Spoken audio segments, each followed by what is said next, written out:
Going to begin this Tuesday afternoon with the two Koreas assessments of a rare meeting last night between Seoul's special envoys and North Korean leader Kim Jong-un.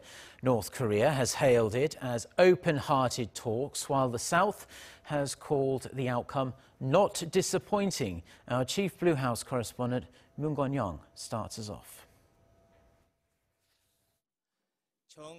The delegation of 5 officials led by Chung Eui-yong met with Kim Jong-un, chairman of the North Korean State Affairs Commission, on March 5th, and had a dinner banquet together afterwards. The meeting and dinner banquet lasted 4 hours and 12 minutes, beginning at 6 p.m. Seoul time. South Korea's presidential Blue House early Tuesday morning released the details of the first face-to-face between senior South Korean delegates and North Korean leader Kim Jong-un since he took power upon his father's death in late 2011. Noting the venue of the meeting/dinner at the headquarters of North Korea's powerful ruling Workers' Party, the Blue House said it marked the first time for any South Korean to be invited to the building. North Korea's state media reported that its leader held an open-hearted talk with the South Korean president's envoys, reaching a satisfactory agreement about holding an inter-Korean summit meeting with South Korean President Moon Jae-in. Seoul's Blue House also acknowledged an agreement reached between the two sides, adding the outcome of the meeting, which the special delegation will unveil upon return later this evening, were not disappointing.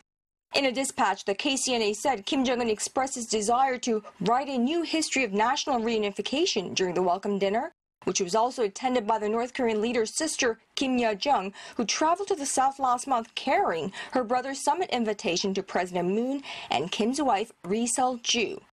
Neither North Korea nor the South Blue House released the details of the talks or commented on how the North Kim responded to the South Korean appeal for Pyongyang to start a dialogue with Washington on ending the North nuclear weapons program.